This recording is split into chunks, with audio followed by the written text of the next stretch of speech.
Hello. Got a jet coming in.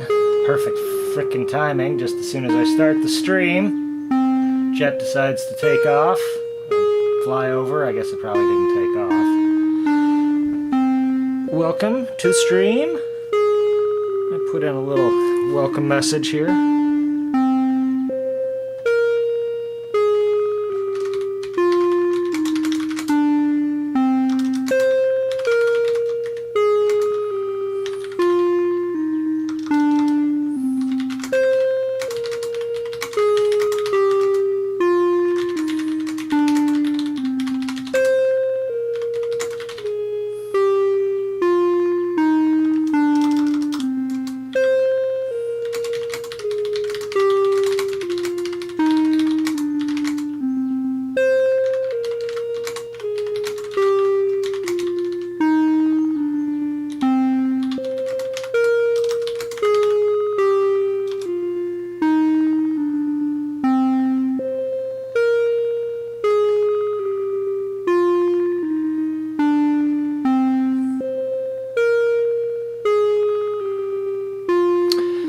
Okay,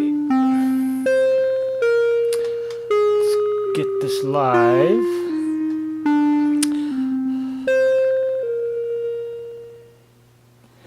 All right, today, as always, let me know if you can hear everything okay, if something needs to be louder or quieter.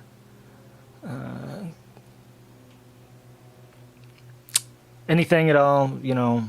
If you hopefully this setup is good. I know that the this mic stand is to some degree in front of my face. I feel like, you know, I doubt very much that many, if any of you, are coming here to see this.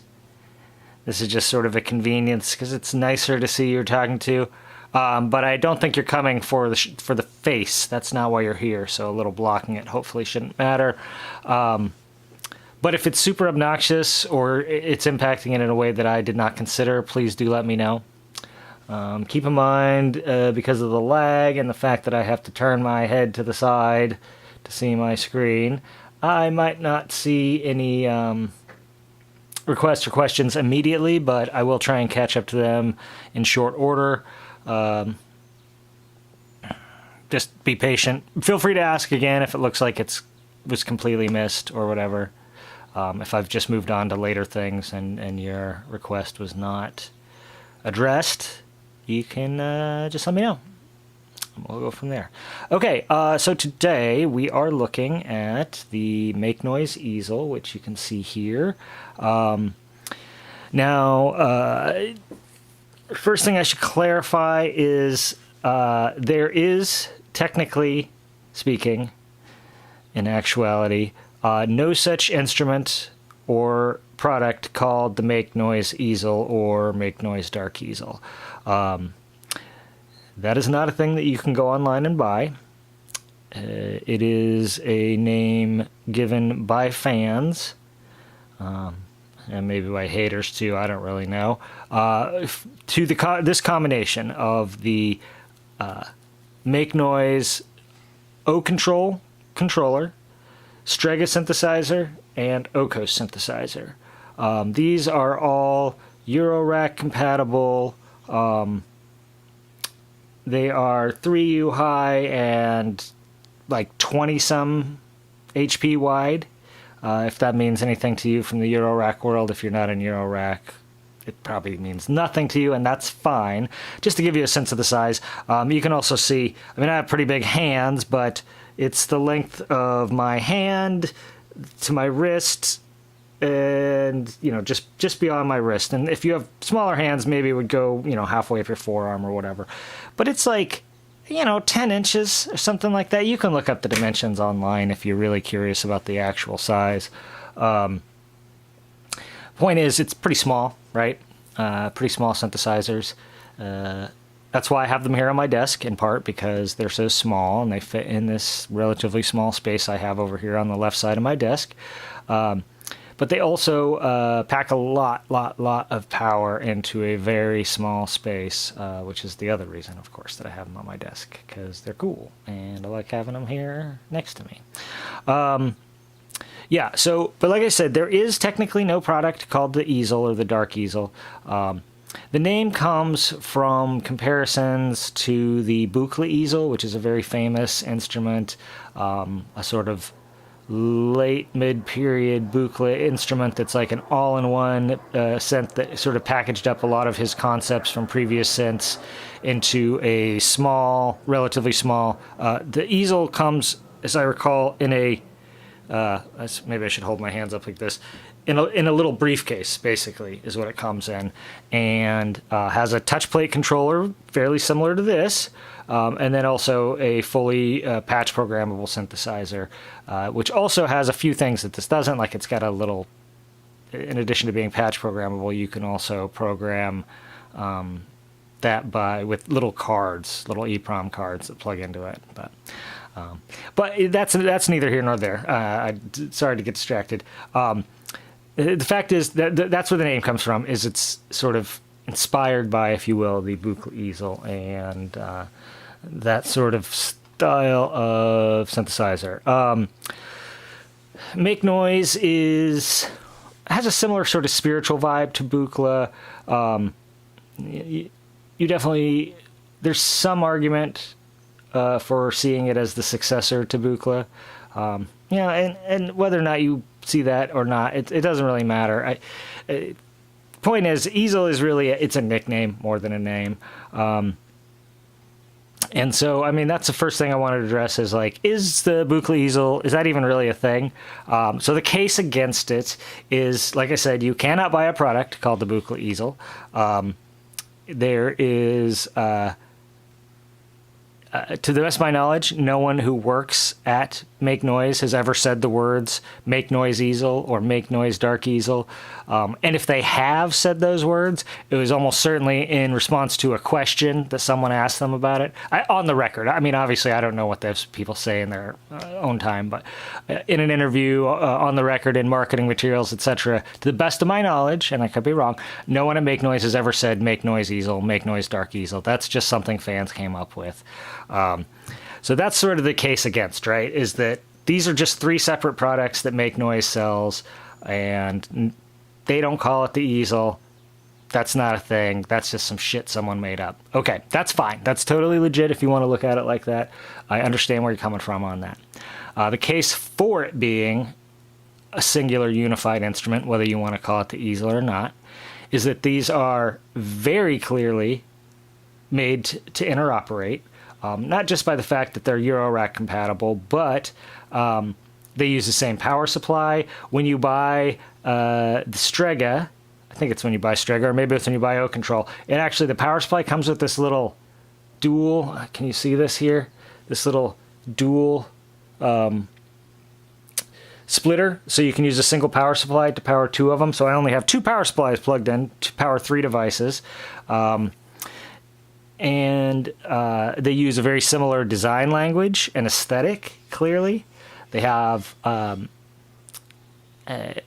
lot of just sort of vibe in common. But really the most important thing, arguably, for making the argument that this is a single unified instrument that we can call the Buchla Easel or Dark Easel is that the feature sets are actually very, very complementary between these three devices. And let me explain a little bit what I mean. Okay, so the first of these to come out was the Occult. And I do believe that when it was designed, there was not necessarily a vision for the Easel, right? Now, it might have been in the back of someone's mind, you know, Tony Rolando's mind, perhaps, or someone else, one of the other engineers that worked there, that like, certainly we can, if this is successful, we can use this as a platform and expand our standalone offerings, and we'll see where that goes. I'm sure that was, you know, the case, but when this came out, you know, I'm sure it was mostly a trial balloon and a product to see if they could expand beyond the Eurorack world, right? kind of packaged their the half of a DPO, which is the STO, right? I think this is basically what this is. I don't know for sure, but I think this is a very similar oscillator to the STO.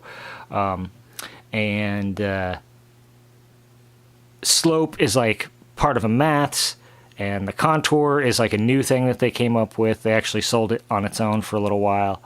So they took sort of some of their modules, packaged them together with a bunch of stuff, and put it out. It also has MIDI input. It's got an arpeggiator. You can clock it. It's got a random and a noise source here, and some CV utilities you can use to mix and attenuate and attenuate some signals. You can even use it, and we'll get into this in a minute, to control other CV. You can use it as a MIDI interface for other CV controlled gear even. And that's actually sort of leads us into some of this easel talk to a certain degree. Then next came out, I believe, the O-Control, right? And this is the controller, arguably, for it. It's a sequencer and touch plate controller. It's arguably, so at its simplest level, it's an 8-step control voltage sequencer, okay? With touch capabilities as well. It's totally patch programmable. There's no memory. You literally program a sequence by turning these knobs, right? And that's the whole of it, and plugging in wires and whatever else. I got this set up for a pretty basic control setup. It's just this wire here is a little unusual, and I'll explain that in the middle. But basically, I just have a gate. This is the CV controlling the pitch of the O-Coast, and this is the gate controlling the gate of the O-Coast, and then this is controlling the strength of the gate. We'll get into that in a minute. This one is unnecessary. These two are sort of the minimum configuration that you would use with that. Yeah, so this has, in addition to, it's got 8 steps. It's got 3 rows of 8 steps each. So each step can contain 3 different CV values transmitted at the same time over different channels. Plus steps, right, plus gates. So it's got individual gate outs for each thing. It's got a touch gate out, a touch CV out, which measures how much of your finger is on. If you watch this little light here, you can see it I barely touch it, and it's barely lit up. And then I touch all of it, and it gets brighter, right? So that's sending increasing amounts of CV out, the more of my finger that's on it. Then there's a gate at the other side that's just measuring whether or not you're touching it at all. And then these CV gate, or these gate outputs, rather, this is a dynamic gate on the right that's measured. It's basically an envelope is what it is. It outputs an envelope instead of a gate. And this is a dynamic gate, and this is an envelope output that's based on the gate. Yeah, and then those are controlled by the second row is the strength row. I actually am overriding the strength row, and I'm just using a function generator over here to input values there. Let's just take that out actually for now. We'll screw around with that later. It's just something I was playing with last night. And yeah, and then this is the Strega. This is the last thing that came out. It is so both of these are somewhat unusual synthesizers. The O-Coast conceit was that it combined West Coast and East Coast synthesis ideas into one. If you're familiar with that terminology, East Coast synthesizers, first of all, let me say that this is both somewhat anachronistic, like it's of another time. There's no East Coast, West Coast synthesis now. And it's also, even of its time, was not really a very accurate description of what was available and the sort of governing philosophies, if you will, of synthesis. But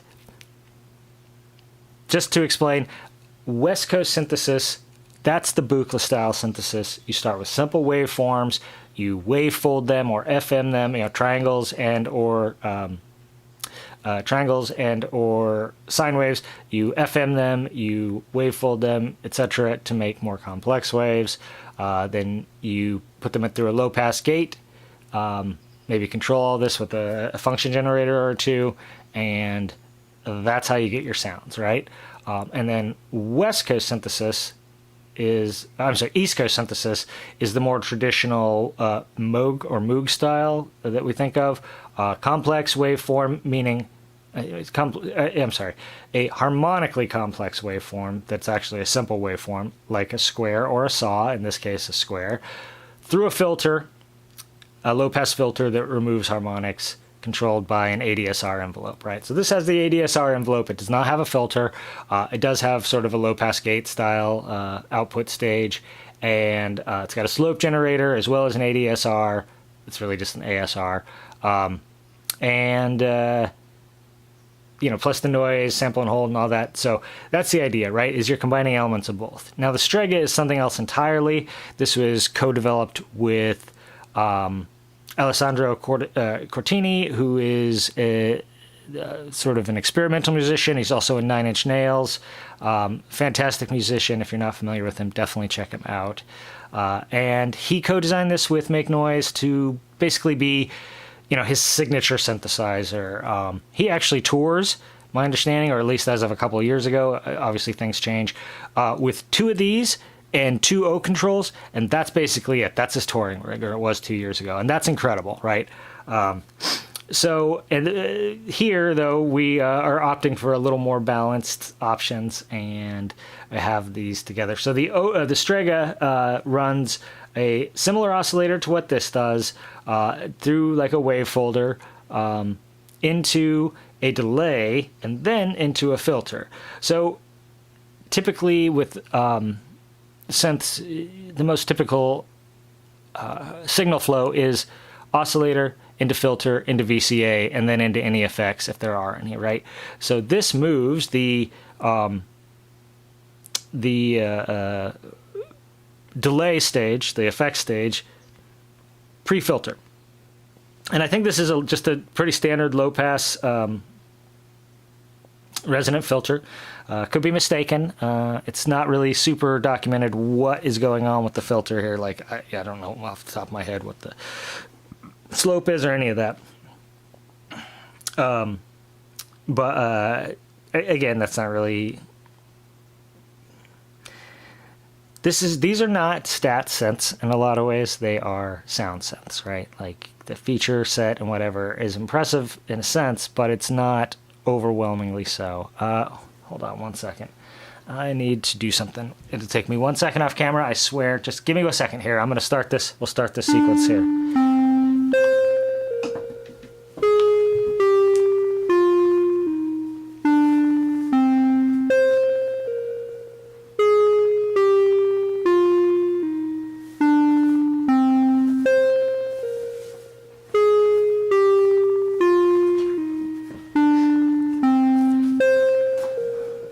Okay, there's a little preview of the sound.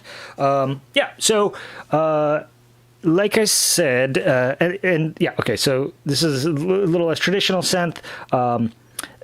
The Occult will definitely make some wild sounds without too much prompting. The Strega is more like, in order to try and make anything that you might consider normal, you're going to have to wrangle the hell out of it. It makes weird sounds just by looking at it funny.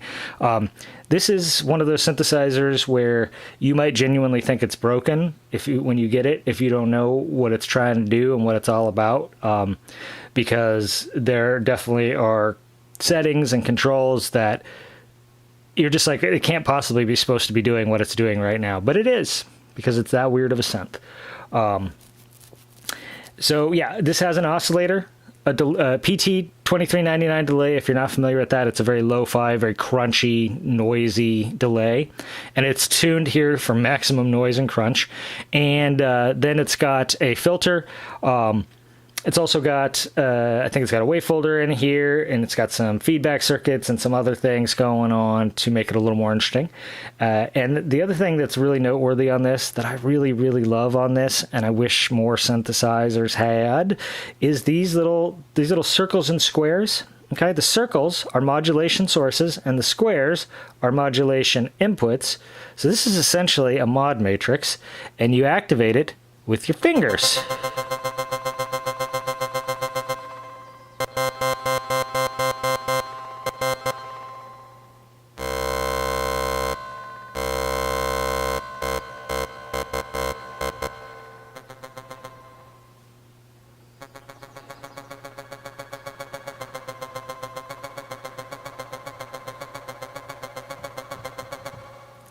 Cool, right? Very cool. And yeah, so that's basically the Strega as a standalone instrument. Oh, it's got a function generator here. All right, so this has, you got your wave folder, multiply. I'm not sure this is actually a wave folder, but it adds overtones. The multiply circuit, it's some kind of wave shaper or wave folder. Again, because this is not really about the technicals of this, I'm not going to worry too much about it. If you're really interested in precisely what it's doing, the manual's available online, and there are literally a million videos. I'm just looking at this as like a holistic instrument. And so, you know, if it's a wave folder versus some other wave shaper, that doesn't really matter. It adds overtones to the sound. That's what you really need to know, right? So then it's got this function generator here, which you can cycle or trigger. You can trigger it here, cycle it there. Cycling means it's basically loops. Triggering means it acts like an envelope. Every time it gets a trigger, it runs through the function.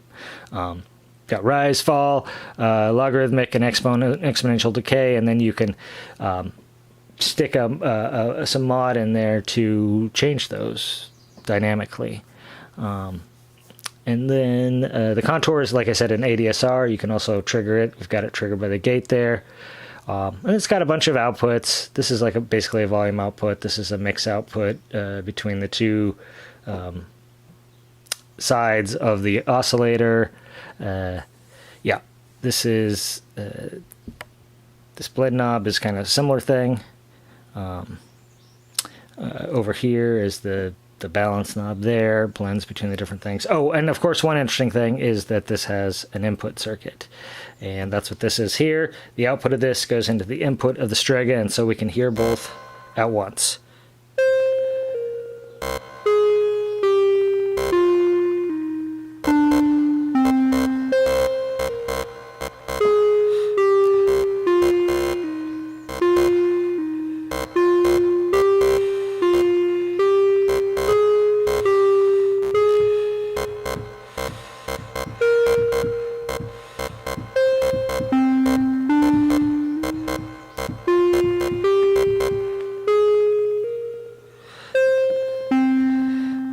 All right. Yeah, and so this goes into here, and so right now I've got this set up to control the pitch of the Occult and the gate of the Occult, and the pitch of the Strega is just manually tuned. It's not being controlled at all. If I wanted to control it, I would have to control it by the pitch knob. There are definitely ways I could change that. Just for the setup that I had here. I set this up actually because I was working on a track the other day, and I was having so much fun with it, and I needed a topic to talk about for my stream. I thought this would be a good one. So obviously there's lots of different ways you could set it up. If I wanted to control both of these at the same time, I would just run a splitter. I'd get a little voltage drop, but I think it would be fine. Voltage drop is when you send the same signal to, split it out, there's just less voltage to go around, right? And so you can get voltage drop, which when you're using it for tuning means you're out of tune. But I believe we could probably compensate for it. I think it'd be pretty minor with just a single split. I haven't tried it, so I don't know. But yeah, so like I said, the case for this being one instrument, these have remarkably complementary feature sets to just, for that to be coincidental. Okay, so, and I will say this, case in favor, even though no one has ever said the words Make Noise Easel from Make Noise, they have said specifically that these are designed to work together, right? You can, the Occult and the O-Control, or the Occult and the Strega, theoretically, I think that's what the splitter is for. You buy them as a pair, right? And then you control them. But I think it's also valid to consider them all together as one instrument, and you get the splitter, and then you just run another power supply, blah, blah, blah. But yes, complementary features, right? So, for example, you got all your control and sequencing on the Occult. It's got a clock. It's got all, reset and stop, dynamic outputs, multiple channels, touch control. So you can generate CV with your fingers. All these things built in, right? Can't make a sound. But it's perfect for controlling either of these instruments, and it's actually pretty dang good for controlling both of them together, too. Another thing you could do, for example, these rows, so that right now the top one is the pitch row, but there's no rule that says you have to use these other rows for, they have direct outputs. So in other words, I could program the second or the third row if I didn't want to use them for its strength or time functions, which is currently what they are controlling. So strength controls the dynamic level of the output of the gates, and time controls how much time between each step. It's variable, but you can turn it all the way off basically so that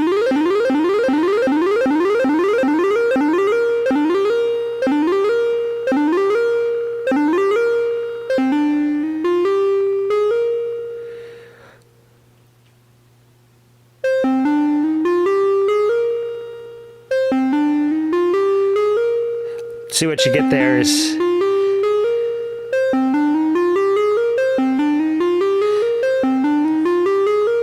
okay. So when it's all the way turned down, everything is just getting the just each clock pulse is identical. They all move forward one step at at the exact same rate. It doesn't stick on it longer, etc., etc. 1, 2, 3, 4, 5, 6, 7, 8. Right?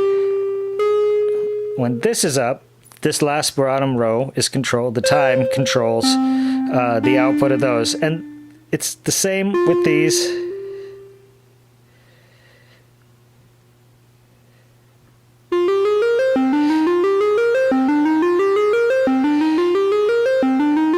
But just the opposite. If it's turned all the way down, you get nothing.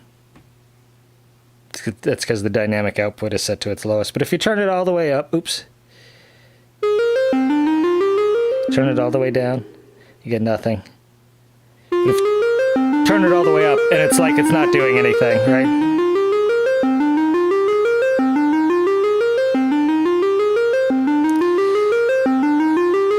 No effect no matter what this is doing. At various points in between, you get dynamic control. Okay, so all the sequencing and all that stuff is loaded onto here. The Occult has the MIDI inputs. It's got the most complete traditional synth voice, right? It's got a function generator and an ADSR style envelope, an ASR envelope. It's got its own wave folder. It's got FM capabilities, but no FM modulator built in. You can use the slope generator for that, the wonders of semimodular. And then it's also got this little utility section, right, with a little mixer and a tenuverter, a random source, and it's got its own clock, which can be used in conjunction with the Occult clock. It actually has some unusual behavior when you run an external clock into it that is not quite what you would expect from a lot of sequencers, I think, but it's pretty interesting. Basically, you can run it off the external clock entirely, or off of the internal clock, or like a combination of both. So it's pretty interesting.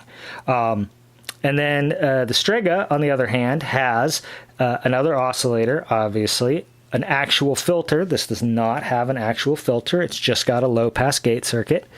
It's got some effects, right? So, but it doesn't have, and it also has some CV utilities where, and an input. So it's got an input for an external device, say an Occult, to put it in, so you don't need a separate, you don't need a mixer to use them. You can just use them together with a single output or a single headphone.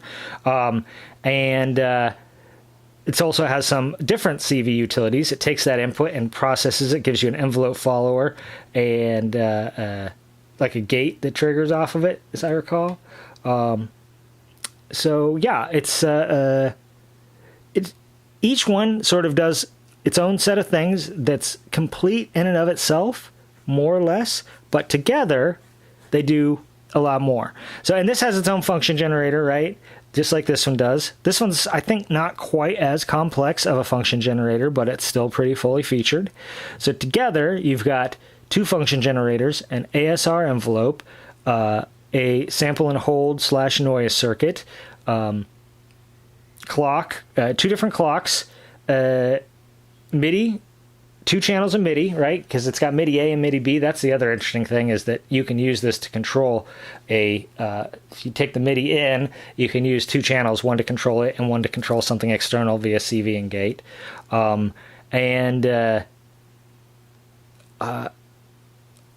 then this gives this effects, second voice, second oscillator / second voice, or an FMable voice that will track volt per octave, and so together they form a pretty nice little team, so that's I think the case for considering them a single instrument. Oh hey Radvik, Amy, hey people are coming and saying hello, hi. Hope everything sounds okay. Let me know if the sound is ass, and I will try and fix it. Okay, so that's pretty much the argument, I think, for why this is a single instrument, why it makes sense to consider it a single instrument. I did want to talk about a little bit too about the this is an entry point to semi-modular, right? An entry point, semi-modular, this being semi-modular, as an entry point to full-on modular. As you can probably see behind me, can you see that? I don't know if you can see that or not. There's a full modular rig right here, about $7,000 worth of modular. So I definitely know a thing or two about modular and getting into modular and whatever else. There is a popular idea, popular conceit, that the best way to get into modular is via semi-modular, and I actually will challenge that just a little bit. It's not completely wrong, okay? I do actually think semi-modular is a good path to discovering whether or not you want to get into modular, but I do have a couple of caveats. I think a lot of people think, okay, I'll get a semi-modular synth. If I like it, I'll get a modular synth. I'll have this big head start on everything because I already bought the semi-modular synth and it'll have all these tools built in and I'll already know how to use them. And then I won't have to spend as much when I buy a modular synth. Maybe I can even put this in the case, etc., etc. And all that is true. That all can be done. My biggest caveat comes from the fact that in my experience, which is obviously, it's limited. Great. Thank you, Radvik, for the, I'm sure, as usual, I'm mispronouncing that a little bit, but thank you for the update on the sound. The idea is, right, that you get this, you experiment with it, you're like, yep, modular's for me, then you get this, and you've got a big jump start on everything you need, because, hey, I've got an oscillator, and I've got an envelope, and I've got a function generator, and I've got the CV utility, and I've got blah, blah, blah, all these things, right? And that is technically true. It's just true, right? The issue is,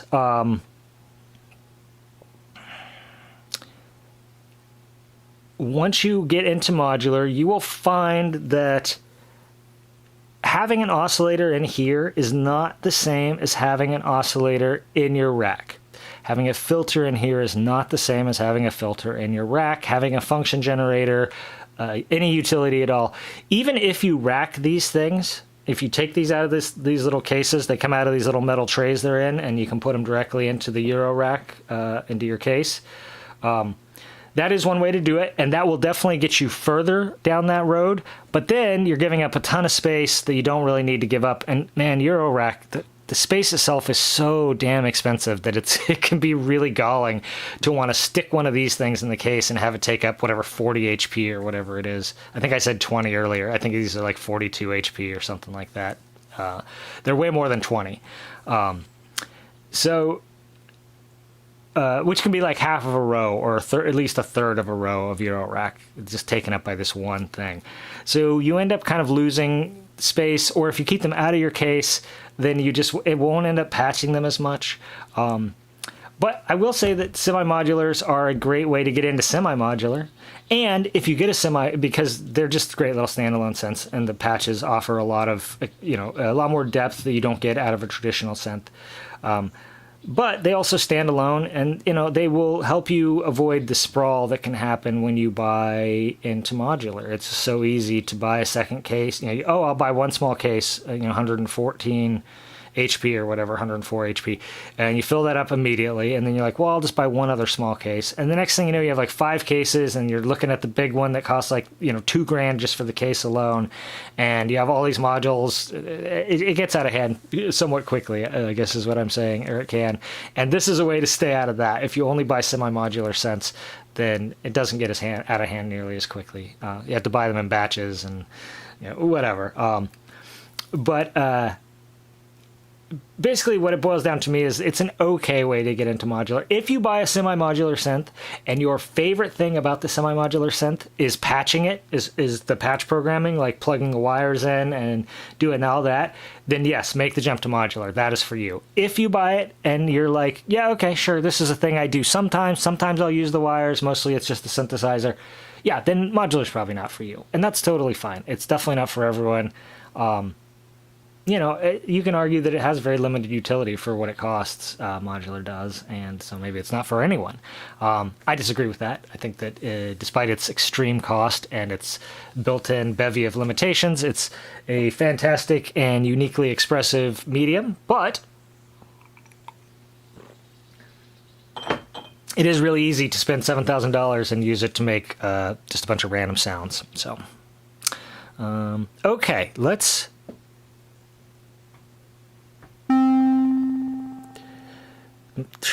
make some sounds here, because I don't want to just listen to me talk, right? I want to explore this thing a little bit.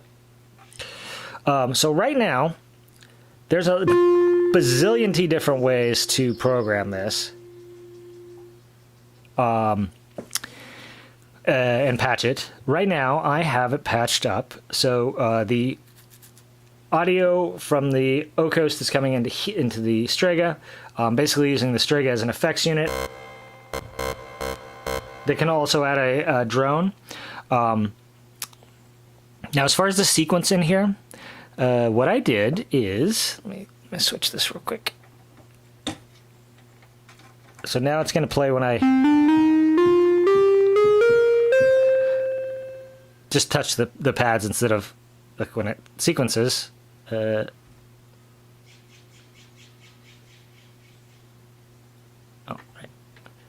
When the sequences, nothing happens, no sounds, right? Because it's just coming out of the touch gate. You can combine those gates with a little splitter, or you could probably combine them with this utility right here if you wanted to. Okay, but yeah, so I'm going to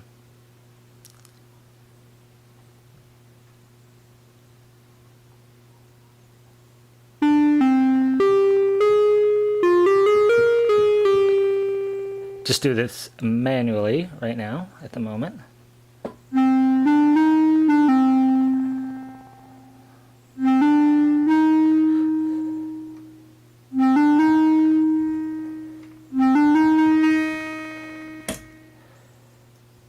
Sorry, unplug this as well.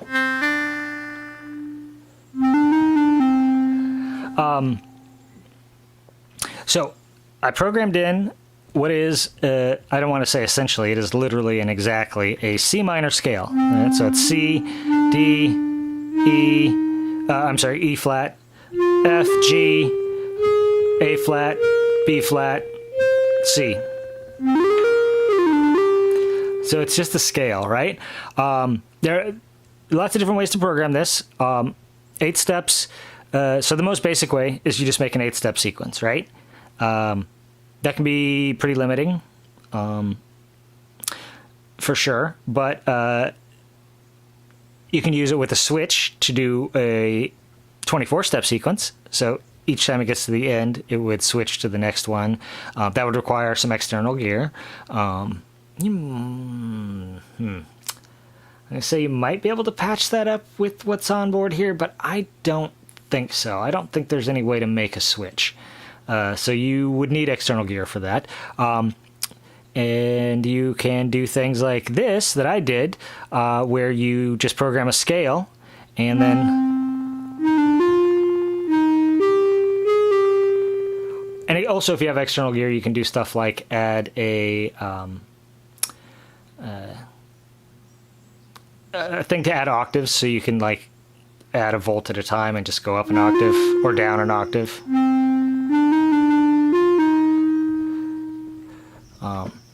But I thought, or in my experience, rather, this is actually a sort of a proof of concept patch, and I think it worked pretty well. And the concept is that you can actually, with the tools that you're given here, program some pretty dynamic sequences using just the scale. Now, this scale is in order, obviously, but you could also program it as a as a sequence. They used up most or all your scale in the order of that, in the order of the sequence, so then when it played through, it would play your sequence, but you could also have a scale here if you could remember that it was like the root's here, the fifth is here, just wherever, and then you could just play it around. In this case, I'm going to show you that you can, even just with the built-in tools. So right now, it's in theory just going to play the scale, right? But I've got the strengths tweaked so that not every note plays.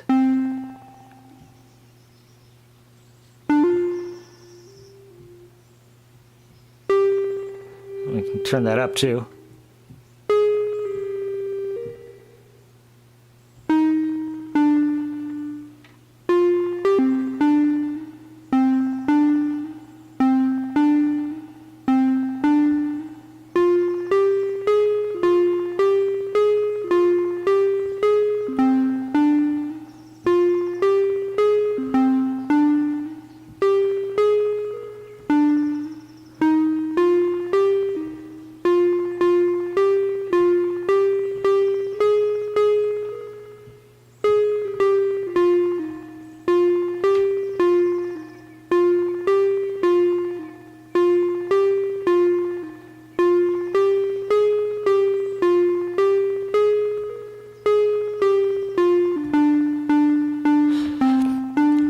So what what you're seeing there is I'm using the controls. So this here is a directional control.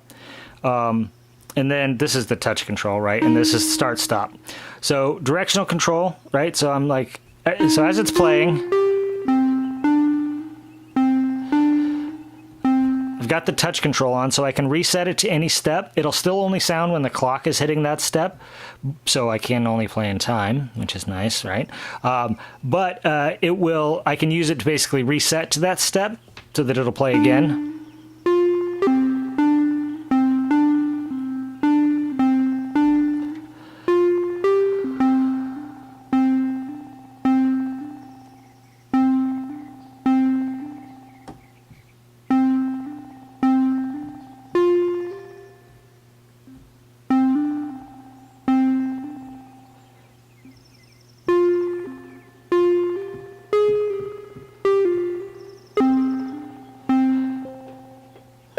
So yeah, I can use the reverse and the touches to because the touches reset it to that step, and the reverses direction. So I can use that to make up melodies essentially on the fly, make up sequences essentially on the fly that can repeat notes, can oscillate back and forth between notes. Like for example.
Right? So by using the clock and the controls in real time, you can do some pretty wild stuff, right? Okay, so let's just let the sequence play. Let's run it backwards. It's maybe slightly less obvious there that it's just a scale.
And so I think you can see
so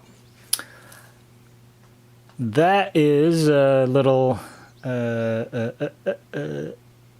yes. So style wise, let's talk about that a little bit since you mentioned it. I adore the style of these. Like, I am not. So if you've looked into my, if you follow my music at all, it should be pretty obvious. I'm sure I'm not telling you anything.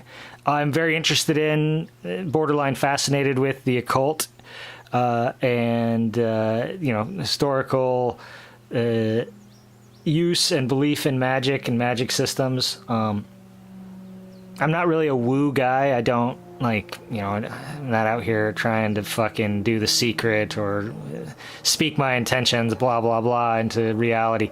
But I find it really interesting that people believe these things and why they believe them and yada, yada.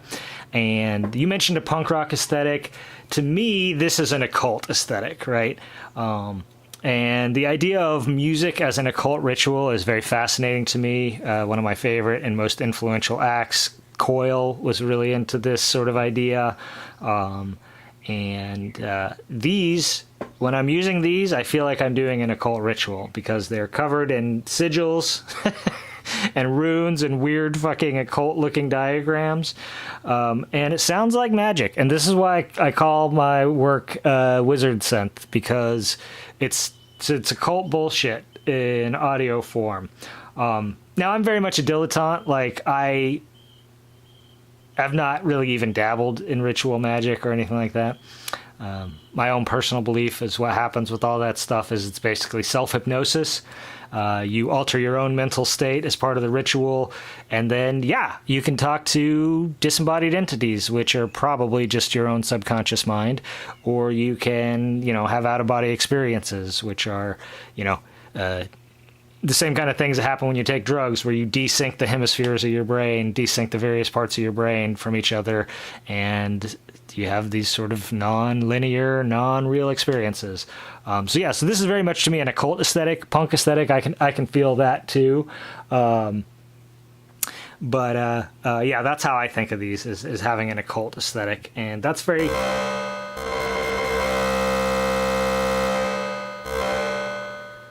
much my shit.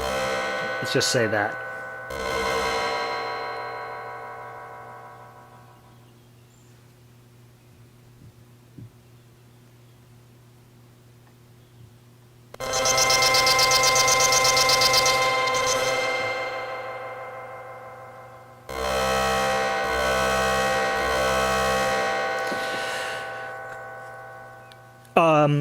So this synth for me, I am kind of thinking, oh yeah, I never got an opportunity to see Coil. It's very much a bummer. It is one of the great regrets of my life that I never took the opportunity to make it happen. I would have had to like make a thing of it. Like I probably would have had to travel specifically to see them, but there was a point in my life, like a 7 or 8 year period in my life, where they were active and I had the resources to do that. And I probably should have, in hindsight. Should have done that, but I didn't. Okay, so before we wrap up, I did want to talk about... I barely got into this, but I hope this was interesting or useful a little bit. The time flew by. I love this setup, if it's not clear. I can get so freaking lost in it. Just completely lost in the sauce playing with this shit.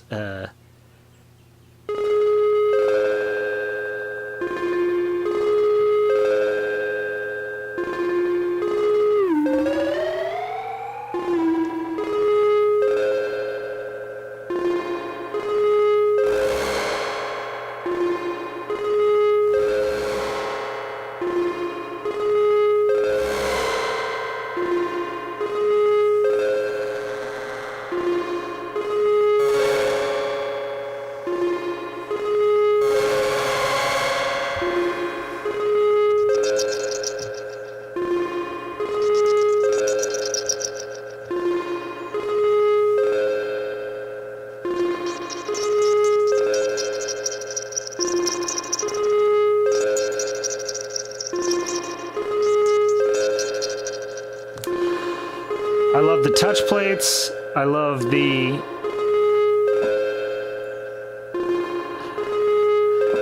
sound of all of these.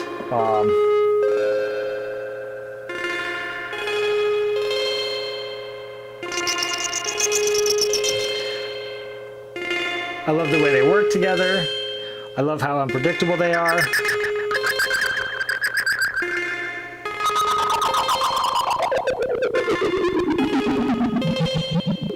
I'm very tempted to do an album, or at least an EP, of just Easel, maybe even just the Easel by itself, or maybe like it with where each track also brings in one other piece of gear. Like the Cosmos is an amazing fit for this. I actually thought about doing a video with this. Maybe I'll do that next week if people are excited about it or whatever, or another time. I've got a Chaos pad and a Field Kit FX here and a Lexicon Vortex right here on my desk, for example.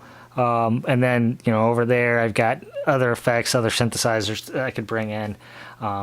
But yeah, I really love this combo. I really think this is an incredible synth. I guess the question is it worth it? Because I think, let me check the prices. By Strega.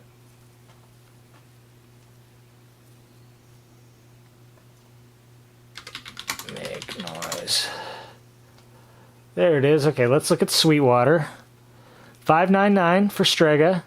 I think that's $5.99, $4.99, $3.99 if I recall correctly. O-Control is $3.99 and the O-Coast is $4.99. Yeah, so you got 600, 400, and 500. So it's $1,500, right, is what this synthesizer will cost you. Brand new, a Make Noise Easel, this combination will cost you $1,500. right? 6 and 4 is 1,000 and 5 is 1,500. Yes, that's how math works. Okay, so is it worth it? Well, I mean, for $1,500, you can get a lot of synth. So that is going to be a very, very, yeah, like when I do a value proposition when it comes to, say, the a Mini Freak, for example, or Micro Freak, rather, I mean, that is 100%, yes. Zena Vectra, these are all true statements that you are making. 100% true. About in terms of using the looping envelope to modulate the wave folder and all that. These are all great suggestions. I didn't even get into the patch programmability of this, which is obviously a huge part of it, right? Just being able to plug things into each other, plug them into different things. That is a huge, huge, huge, huge part of the appeal of this, and I didn't even touch it in this because I just wanted to kind of show off what it could do.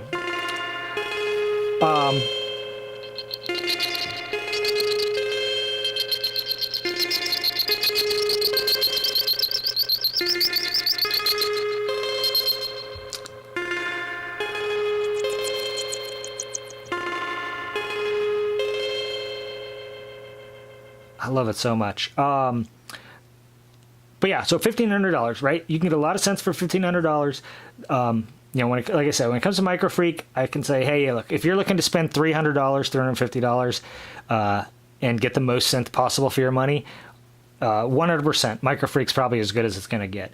For $1,500, you can get a lot of synthesizer. I think that gets you into the Moog Messenger territory, right? What did that fucking thing cost?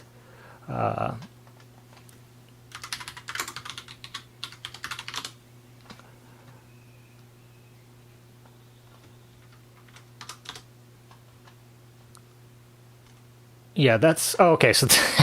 That's only $700, man. You can get that for the same. It's apparently on sale right now. Oh my goodness, I had no idea. So it was $899.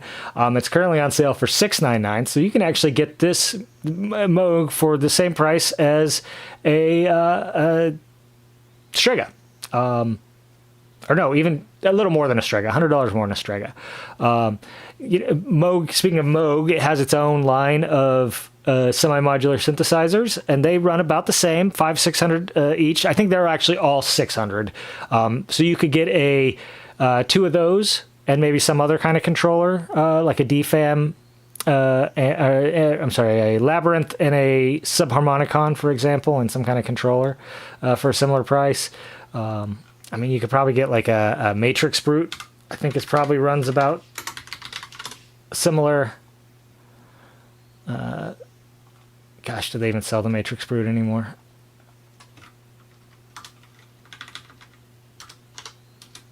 Matrix Brute. No, looks like they maybe don't sell that anymore.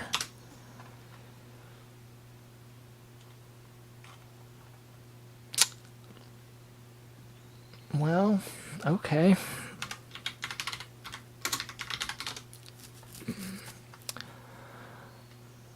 Does still exist, right? Okay, it's $2,000, so you can probably get a used one for the same, which is going to be, you know, very powerful, possibly more powerful synthesizer, but very different, right? I mean, it really just depends on what you're after, what you're trying to accomplish.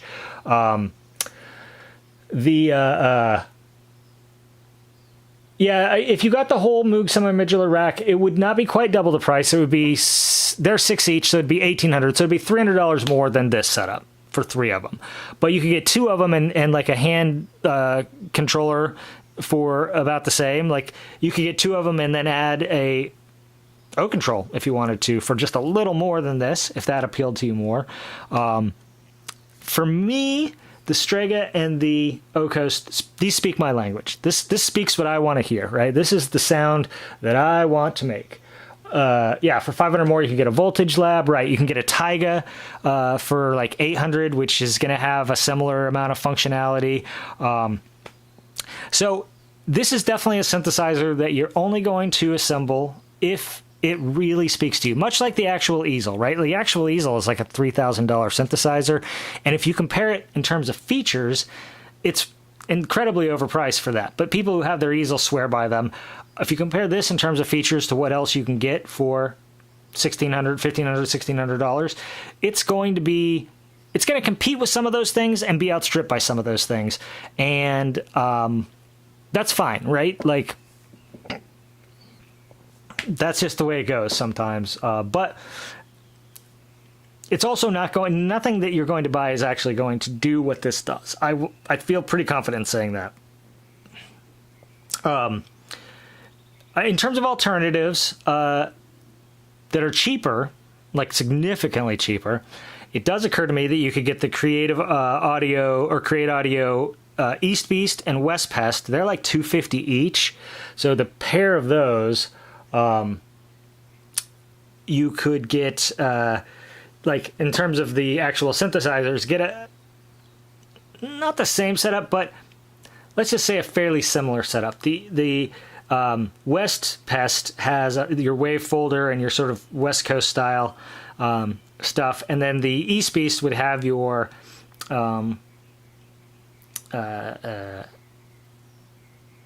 standard filter, ADSR envelope, stuff like that. So you'd have kind of a similar setup. You wouldn't have the PT 2399 delay, as far as I know. I don't think either of those comes with that. But since you would be spending $500, and you wouldn't have the O control, since you're only spending $500 versus $1,500, although to get just this part of it would be, this is $600 and this is $500, so this is $1,100, right? So you're getting, for $500, you're getting the equivalent of this $1,100 section, which then leaves you a lot of money to buy a different controller. You could get, for example, a BeatStep Pro, not the same, but would offer a similar or greater degree of control in its own way with its own paradigm. Get one of those for like $150 used, and I think they're maybe $200 new. So you could have a similar setup with something like that as a controller, or even like a Korg SQ1, which is $100, for $600 or less. If you kind of like the idea, you like the vibe, and maybe throw in an effects pedal of some sort, whether it's a cheap BBD delay, or there's almost certainly got to be a guitar pedal that has a 2399 delay in it. So something like that to get in a little cheaper. But again, this is. For my money, this is, it's not replaceable. It's worth the money because it's a unique thing that you can't get anywhere else. So that's how I feel about it. Yes, BeatStep, and, I had a BeatStep Pro for a long time. I used it when I was first going DAWless. Sometimes I actually still regret selling it. The only thing I will say in terms of selling is I sold it for $150, and I'm pretty sure I could pick another one up for $150 used tomorrow if I wanted to. Like, I could go on eBay and offer someone $150 for one. And one of the ones that's on there, and someone would say yes. Someone would be like, sure, because they've had it up there for 6 months at $175 or $180, and they're just not getting much interest in it. And I'm just like, I got $150 right now. I'll just buy the fucking thing, maybe $160 or whatever. So if I decided I wanted a BeatStep Pro again, I could get one. And then the new KeySteps Pros are KeyStep, not Pro, with the new KeyStep and KeyStep 37 are out, and probably they'll put a new KeyStep Pro out at some point too. Those are definitely very valid instruments, valid controllers. Yeah, they are a cornerstone of the electronic music controller market. Yeah, I love this synth. I really appreciate the encouragement, Swarm, to do my EP of this plus an effect. That would be, I think it might be fun. Maybe I could do that. I don't know. We'll see. We'll see what happens. I've even thought of like making a side project for it or whatever. I don't know. I kind of like putting everything out under the same name. Just one spot, it's easier to find, whatever. But yeah. So if no one else has any other questions, I will probably just play us out with that sequence again. Maybe I'll screw around a little bit for a few minutes, and then I'll just end the stream. Thanks everybody for coming and hanging out. I hope you got something out of this. And if not, if you want to see something different with this similar setup, let me know and I'll figure it out. If there's like, oh, what I really want to see is this or that, and I'm down to use it with other stuff too. Like, it might be interesting to bring the Mini Freak in, or a Micro Freak in rather, and see, what it's like as a source going into the Strega. I couldn't use it with the full setup, but I could put it into the Strega. you know, or use it to FM the Occult. There's lots of different things, you know, with just adding a single element to this that you can really do. Obviously, I could do another stream on the patch programmability and how much that increases the power of this device. You know, the normal, which is to say the things that you can do without having it any wires plugged into it. Normal connections are great. They're very smart, obviously, since I can, you know, show the thing off without having to use any wires. But being able then to move your signals around independent of what the creators thought you should do, to some degree, obviously still the jacks that you have. You don't have an input for everything or an output for everything. And that's sort of why when you buy semi-modular gear and then move to full modular, and you think, oh, hey, I've got 2 function generators and an envelope and all this, and it turns out I kind of have those things because I don't have nearly as much control over my function generator as I would if it was standalone. It doesn't have as many outputs. It doesn't do as many things. So that's sort of that semi-modular, I don't want to call it a trap, but what you find when you try and make the jump from semi-modular to modular is like, oh, this isn't actually going to work quite as well or quite like I thought it was going to. But yeah. Strega, patch programming string, yeah, okay, I could definitely do that for sure. Just focused on strictly the Strega, no control at all outside. That could be interesting for sure. I mean, there's a lot of jacks, a lot of things to plug in on here.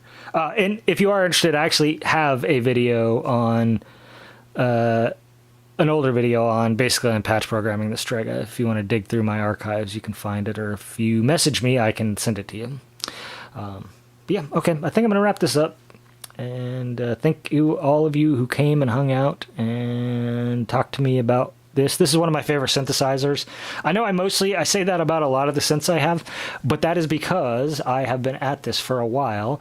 I have bought and sold a tremendous amount of gear, and I mostly have only kept the things that are among my favorites. So that's why this is one of my favorites, and the Micro Freak is one of my favorites, and the Op 6 is one of my favorites, and the Mini Brute 2S is in my second tier favorites, right? Like, it's not one of my favorites, but like, it's in my second tier favorites. Every time I think about selling it, I get sad, and then I play with it for a half hour, and then I go, yeah, no, I can't sell this. I do wish it was smaller though. Yeah, and my modular synth is in my, you know, basically everything that's still in my modular is stuff that we're like, yeah. Although it is actually time for me to possibly reevaluate the modular, break it down, and make some space for some new stuff. I've had this setup with only the most minor of tweaks. I added this voice, this Manus Eteritas voice, not that long ago. I added this soundstage about 2 years ago.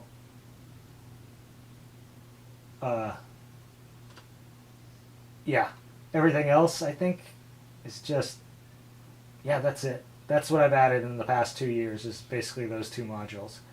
And then it was like 2 or 3 years before that, then since I added anything significant too. So I was just thinking the other day it might be time to reevaluate my modular, but if I'm being also completely honest, I haven't actually used it enough recently to justify doing that. But maybe that's, you know, maybe these are 2 sides of the same issue. But okay, I'm going to wrap this up. I keep saying I'm going to be done, and then I keep not being done. But I am for real going to be done. And I want to thank you all again. Oh, if you have not already liked and subscribed, please like and subscribe. I know I sound like a YouTube douchebag right now, but it does make my videos... Really, when you hit subscribe, you're not even really... you're not really doing anything for yourself. You're doing something to help these videos be more visible to other people. That's basically all it does. I will never be monetized. I curse too much. I fucking...